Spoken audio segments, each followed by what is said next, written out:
CAT is basically an exam where you need to eliminate the questions you cannot pick up and solve. It's basically like a test match where you leave out the good balls, because if you go after every ball in a test match, you're definitely going to edge the ball and get caught out. So you need to make sure that you are leaving the tough questions. Uh, DILR in my first attempt, I think I had around 80 percentile. This time it went to around 95. I repeatedly did these topics again and again. By the end, I was pretty much sure that I'd get a good score in quant, and that's what I did in my final CAT as well, and that's what worked for me.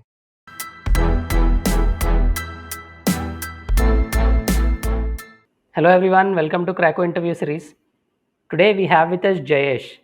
He has scored 98 plus percentile in the CAT 2021. He is currently pursuing the PGDIM program at NITIE Mumbai. Jayesh has pursued his undergraduation in mechanical engineering from Pune University and he worked for 9 months in Capgemini. Today he is with us to share his CAT preparation journey and also he's going to give us some valuable insights on how to get into NITIE. He's also going to discuss how he got into NITIE for the flagship PGDIM program. Yeah, so he's going to share his valuable insights with us. All right. Yeah. Hello, Jayesh. Thank you so much for taking out some time and giving us this interview. First of all, big congratulations on getting into NITIE Mumbai. Yes, thank you.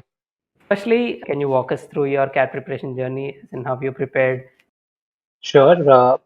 So I think my first decision to start preparing for CAT came when I was in my fourth year. Okay. Then I just started fourth year, and like within the first month itself, actually, I had gotten placed in Capgemini. So I kind of had a safety net in place regarding for my future. So the next thought was, what I was going to do further with my life. I mean, I had pretty much a lot of options in MTech, in MBA.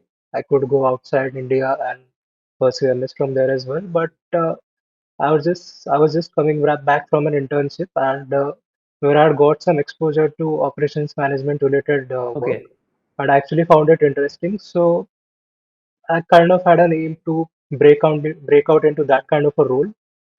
So I mean, MBA was one way to get into it in a very manner in a manner which was Yeah. kind of quick for my career. So that's how the decision to do an MBA started, and this was in 2019. So I've enrolled for CAT 2019, but I actually ended up not attempting it Okay. that year. So that did not turn out to be my first attempt. I had my ENSEM exam kind of clashing with it, so I did not attempt it that year. So that was it, and I'd purchased a few preparation books by a very reputed Okay. author. So, but preparation wise, I had not begun anything actually until COVID hit us in 2020, and I got a bit of time. And so I remember it was around June, the last week of June 2020, when actually got kind of a kick to start preparing for CAT. So that's when I actually started. And I actually started by attempting the Crackuse free mock Okay. to gauge what my preparation levels were, where I needed to work, and uh, so so I got a few pointers regarding myself from that mock, and I bought Crackuse test series and the daily target as well. So, and with that, I started preparing that, and the books I had already purchased. So Yeah. I remember for my first attempt, I had spent 1 month entirely on quant, the second month entirely on DILR, and the third month was more of a mixture of both. But what happened was, initially our final year exams were cancelled, but later they again declared those to be held in October 2020. Okay. So my CAT preparation took a big hit there, and I'll even admit that I did not prepare for CAT since that point onwards at all. So my first attempt just ended up in 85 percentile Okay. in CAT 2020, and although my sectionals were all or each of them were above 80 percentile, but still 85 wasn't good enough to get into a good B school, considering my academics as well. I mean, which is 91 in 10th, 68 in my 12th, Okay. and 8.83 in my graduation. So and my exat also ended up on in a similar manner as well. So that was kind of it for my first attempt. So secondly, I think I got my joining from work after Okay. that in March 2021. So it was from that time that I started working. So for the first 3 months, that is March to May, I had training. So again, I did not prepare anything then. So in the, I think on around 14th of May, my training ended. I took a break for a day. And from the next day onwards, that's when my preparation for the second attempt actually began in full flow whatsoever that is Great. needed. Okay. So I again started by taking the Crackuse free mock. And one thing I observed this time was the mock was actually way tougher than the past year. So along with that, again I purchased Crackuse mocks and I purchased another test series as well. And so what I did here was I majorly focused on past year questions during my second Okay. attempt. I mean, I'll admit that around 80% of my preparation revolved around past year Okay. questions, and Crackio again helped a lot, in bringing those to me through. I mean, Right. so I used papers for past year questions from 2020 to the 1990s, and I had solved every single question for DILR and Quant. Uh, that had come through all these years. So what this thing did was it gave me a tremendous confidence in my prep. I mean, when you study all the past year questions, you kind of cover every single question type that can come, Right. and you also cover the every single difficulty range that can come in the paper. So you are ready for almost everything. So Okay. So, that's what worked very well for me this time. all right. So most of your preparation came from previous papers and taking CAT mock tests, right? So can you tell us how did you tackle individual sections, quant, DLR, and verbal? So how did you tackle each section, and what was your preparation strategy and mock strategy? Sure. So let's talk about the first section firstly, that is Yeah, sure. VARC. So for VARC, I think again 80% of my preparation was just reading. I read Smithsonian Magazine articles, Guardian articles, Aeon essays specifically, and apart from that, on my regular Times of India editorials. But apart from that, I also did a lot of leisure reading. That is, I read what I liked, let it be novels Right. or anything else, answers on Quora, anything like books written by Amish Tripathi specifically, yes, and many other authors as well. And this involved 50% of my reading. Okay. So this kind of I did this throughout my prep for the second attempt. That is from May to towards November. the Yeah. last day before exam, and I was pretty consistent in this. So this thing is like a batsman who does net practice before the Right. match to make sure he's in the Yeah. flow for Exactly. the exam. So that's why you need to keep reading for VRC, just to be in the form, just to be in the flow uh, to focus very quickly on the passages and get the most out of them to answer your Right. questions. So that was for VRC, and I didn't solve any particular passages until the last month. That is November. Apart from mocks, of course, uh, the only passages I solved then were again the past year questions that came in, and that also I solved around for 10 years, starting Okay. from 2020 to 2000s, and likewise it went for the other parts of VRC as well, like uh, parajumbles and odd man out sentences, that as well. So yeah, I mean, for VRC in a nutshell, I focused way more on Reading. reading Right. than solving questions, and so you should be doing that as well. Although it depends on you. I mean, you can also practice questions more. I think I had done that during my first attempt, so I kind of knew what kind of questions would come, so I was comfortable with them. I just needed to work on my reading skills, so I did that. And make sure that the reading you do is from various sources. Uh, so now talking about the second section, DILR again. Uh, DILR in my first attempt, I think I had around 80 percentile, Okay. and this time it went to around 95. So I think my DLR prep majorly again involved past year questions, and I solved every single set from past year, starting from 2020 to the 1990s. And I made sure that I timed myself as well, so that under the pressure of time, I was able to pick the Right. right setup and answer it in the most time efficient manner. For this, again, I used the books that I had.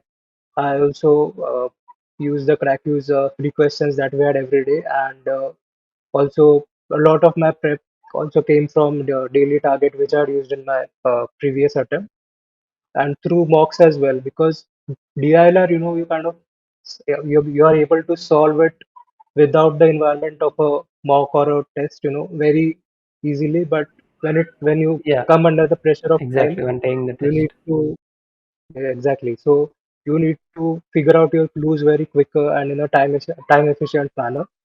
So so this definitely helped preparing under the guise of time, and preparing the past year questions again made sure that I just knew what kind of stuff to Right. do.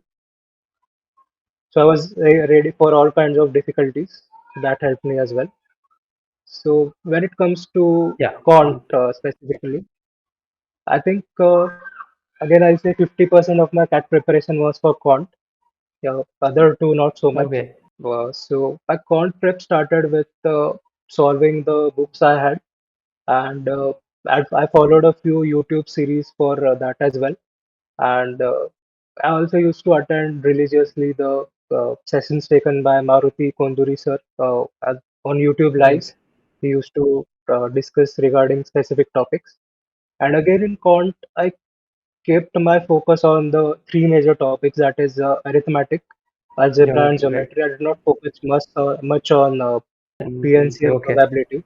I repeatedly did these topics again and again. I mean, past year questions, all the study material that I had, I did it again and again. So by the end, I was pretty much sure that I'd get a good score in quant, just because of focusing on past year questions, I'll say. And apart from that, in quant, you need to be very quick with your calculations. So I'd actually memorize the values of fractions starting from 1 by 2 to 1 by 20. Okay. And this also helped me a lot in my DI prep as well, in solving DI questions very quickly as well. And also, you can also I worked on techniques where I can do squares, square roots, and cubes and cube roots, Right. on the tip of my fingers within seconds. So that definitely works out for you as well. Yes, so I think Yeah. So that is this is it. practicing the speed math calculations on a regular basis. Right. Yes, and one thing I'd Yeah. like to add is having a formula book as well. I mean, not just the ones that you get from these websites or anything, but you need to make sure that you create your own formula book. You can take help of whatever reference materials or other formula sheets you get, but you need to customize it Right. according Accordingly. to your own needs. Uh, I created a whole notebook for my formulas, and with respect to specifically with respect to quant and geometry and algebra. With respect to geometry, I learned to apply new formulas in each situation, so that I started coming up with very innovative ways to solve a single question. Okay. So at a point in geometry, I believe I had multiple ways to solve one question, and it was also about finding out which way would give you the answer in a very quick Right. manner. So a good formula book definitely helps for that. So that effort I put in, and you need to put in as well for your Right, preparation. exactly. So, as you mentioned, solving a question in different approaches, knowing to solve a question in different approaches is extremely important. You need to choose that approach which takes the least amount of time in quant. That's a very good tip. Thank you so much for sharing that with us. All right, now let's talk about the mocks. Can you tell us how many mocks you took before the CAT? What was your mock analyzing strategy? How did you experiment in the mocks to come up with your final strategy in the exam? I think I'll compare my mock taking strategy with my first attempt Okay. and with my second attempt, and I'll talk about what worked for me in my second attempt. So in my first attempt, I was purely taking mocks as a tool to, uh, judge what I had prepared until now, until that Right. moment. So I believe that was very wrong because that also meant that I was not analyzing my mocks properly. So I was not being able to get the most out of it. But during my second attempt, I took my mocks, less as a less to judge my preparation levels, but more in order to kind of tweak my test taking strategy to suit the final environment, a final exam environment. So second time around, I focused on being able to sit for the 2 hours of the exam actually, and being able to sit and focus for the entire Right. 2 hours without getting Exactly. saturated. Yeah. Because I think that is an issue with a lot of aspirants. I mean, people get saturated within VRC itself, but that is within the first 40 minutes itself. So you end up messing DILR and Quant as a third section is a whole different story then. So your biggest task here is to focus for the focus for the 2 hours without getting saturated. So that's what I did.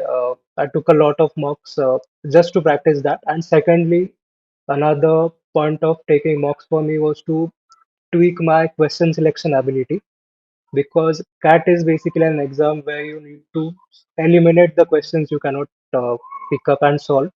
It's basically like a test match where you leave out the good balls, because if you go after every ball in a test match, you're definitely Right. going to edge the ball and get caught out. So you need to make sure that you are leaving the tough Right. questions. And I mean, CAT is as much about as picking Right the one. right and Easy. leaving the tough questions. Correct. Exactly. Yes. So uh, in my mocks, I used to spend around like for VRC, I spend around 5 minutes just reading all the four passages in a very quick manner, 4 or 5 RCs, whatever we had, and then I'd choose two to three depending on two to three mostly. Sometimes it would be two, and in my actual CAT it was I'd chosen three RCs as well to solve. And then regarding the regarding the parajumbles and other question types that came, I used to solve all the questions because they were mostly Right. TITAs. So there is obviously no reason why I should not solve a TITA question in CAT. Uh, so I used to spend this 5 minutes, look at the RC which topic I was most familiar with, and then I used to go forward with it. And if I found that all the RCs were tough in that particular mock, then I used to take a look at the questions. Like many times I'd observed that the questions are easy for Tough a very RC. tough Right. RC. So I used to read the questions as well in that manner, and if I found them easy, which I mean types of questions where I did not have to infer anything. It was just basically answering. So I used to pick out those questions to Right. solve and then proceed with my VRC section. For DILR again, I gave in around 5 minutes to read all the 4 or 5 sets we had and select the set which again which would give me a start, like basically sets that can give you a start are Venn diagrams. For me, they worked very Right. well. And apart from that, also straightforward DI sets also worked very well in giving me a start. I think that particular thing is very necessary when it comes to DI, because if you do not pick a set that will give you a start, you will lose your confidence in the first initial parts of your 40 minutes of DILR itself. And this will affect not just your DILR section but your con section as well. So again, question selection in DILR is a very big Right. strategy, because once you're 10-15 minutes down into a set and you realize you cannot solve it, it's basically suicide. You have lost Right. your section there and then. So with respect to quant again, I have to bracket my questions into two categories. Easy ones which I was going to solve no matter what, and then the medium ones which I was going to come Yeah. back to later, After the easy. and Yes. the third kind which I was not going to attempt at all. So again, I take a quick look at all the questions and bracket these. It would take me around 5 minutes, and then I would proceed with the mock as well. And That's what I did in my final CAT as well, and that's what worked for me. Right. That's brilliant. So thank you so much for sharing us your mock strategy in detail. I'm sure it helps a lot of aspirants. Yeah. All right. Now let us talk about your how you got into NITI. Okay. So firstly, can you tell us the admission process? So what are the stages in the admission process, and how did you prepare for each stage? Okay, so I had applied for two programs at NITI, and I think the forms had come in the end of October or in the first week of November 2020. And the first program was postgraduate diploma in industrial management, and the second Okay. program was postgraduate diploma in sustainable management. And so these are the two programs that you can apply through CAT. So there's also a program called postgraduate diploma in industrial engineering, which you can get in only through GATE. But all these three programs are, I mean, basically all the students sit in the same lectures, but only the difference is in specializations. As a PGDIM candidate, you can choose your own any two specializations, which can be operations, supply chain, marketing, HR, finance, anything. Okay. For PGDI people, it is one of the specializations fixed is operations and supply chain management. The other one you can choose. And for the sustainable management people, one fixed specialization is sustainability, while you can choose the other one. So the process for NEET is, I mean, first thing is getting a shortlist on the basis of your CAT score. So the safe score, I'll say, for general candidates is 98 plus, and but depending on the fact that NEET is set to become an Indian Institute of Management, I mean, it will come under the Okay. pure view of the IIM Act. Okay. The IIM Act. Yes, Okay. so it could be happening in this November, December, or if it does happen now, the process could be changing. So cutoffs could be changing on the basis of that. Although there is no certainty regarding that, Okay. but 98 plus for now is safe. And with respect to your sectional scores, I'll say 90 plus is safe. But again, the more you have, the higher chances you have of getting in. And so, yeah, the first stage is getting a shortlist for your interviews, and the second stage, pretty much for us, was interviews itself. Like I had my PGDIM interview on 25th of March in 2021. 2022, 2022. sorry. Yes, yes, 2022. And I had my PGDSM interview just a couple of days later on 27th of March 2022. So previously we used to have GDs as well for NEET, and Okay. but this year due to COVID, everything was online, and we only had interviews. All right. So this is the admission process at NITI. So okay, now can you tell us how can one prepare to get into NITI Mumbai? So for example, if an aspirant is aiming to get into NITI, how can he or she prepare so that they have good chance of getting selected to the flagship program? If you want to have a good chance to get into NEET, first thing you need is a good percentile 98 plus, Yeah, 98. if you can. And although there are a few people who have gotten at 97 as well, but it was due to a good profile. But 98 plus is very safe. So when it comes to the later stages, that is the interviews. So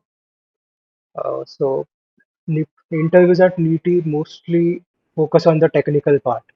I Okay. mean, like apart, so we can simply bucket the interview prep into like three, four areas.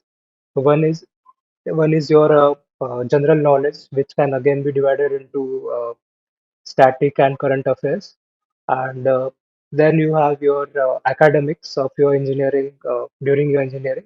Then you have your work and all the questions related to that, and Okay. then you have your personal HR questions, HR kind of questions that you have. So you need to be thorough with each of these four areas basically.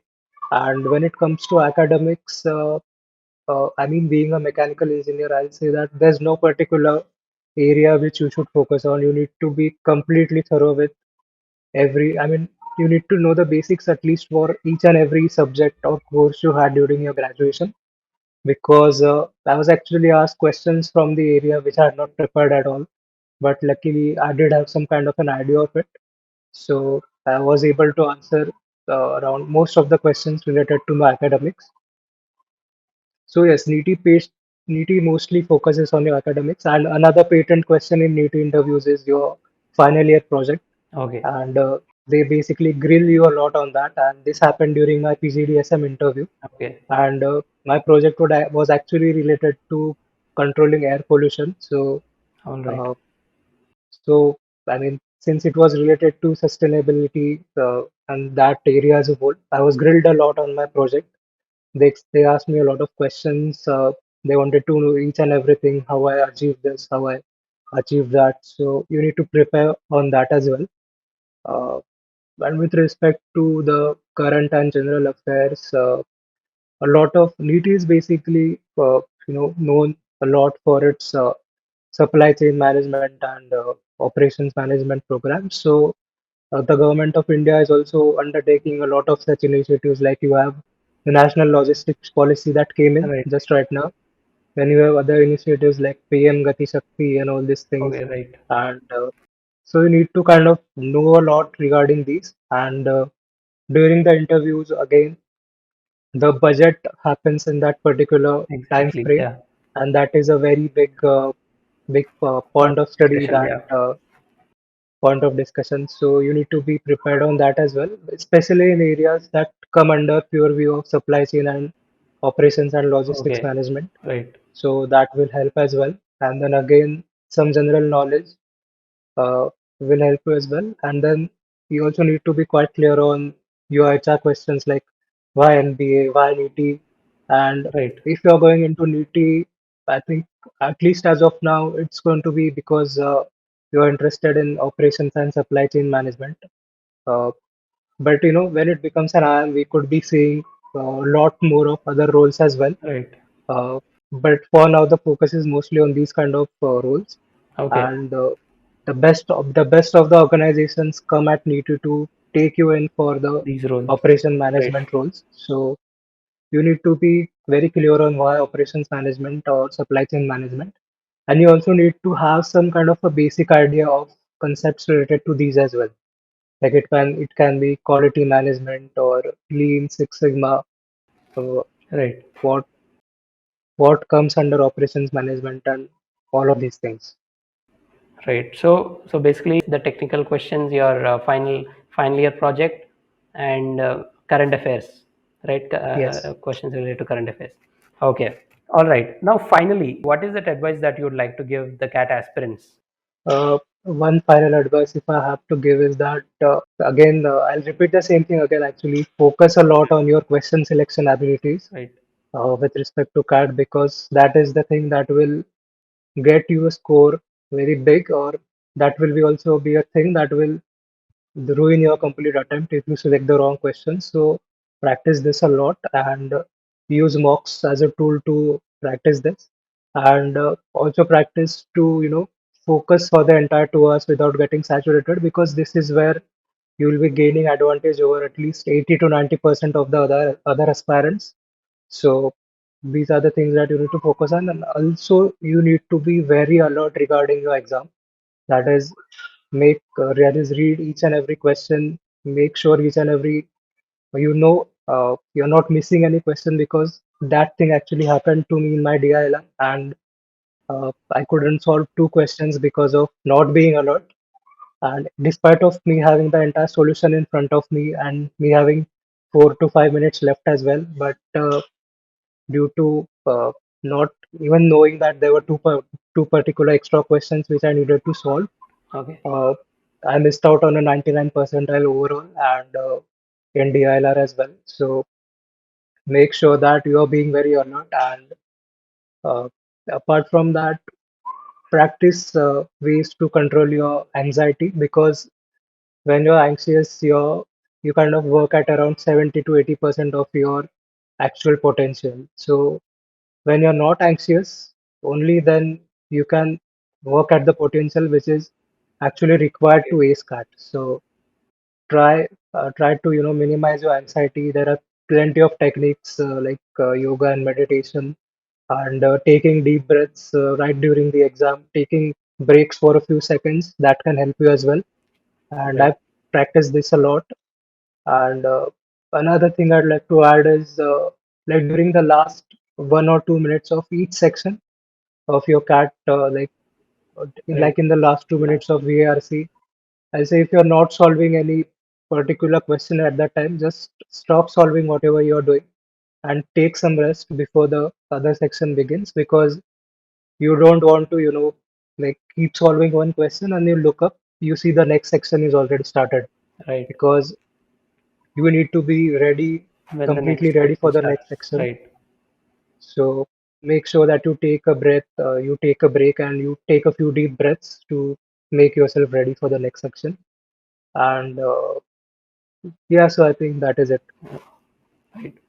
All right. Thank you so much, Jayesh. You have given us some very valuable insights. I'm sure it helps a lot of CAT aspirants, especially the CAT 2022 is around the corner, and many aspirants are very seriously preparing for the exam. And I'm sure it helps all those aspirants who are watching this. So, thank you so much, and all the best for your MBA journey at NITIE Mumbai. Yes, thank you. Yeah.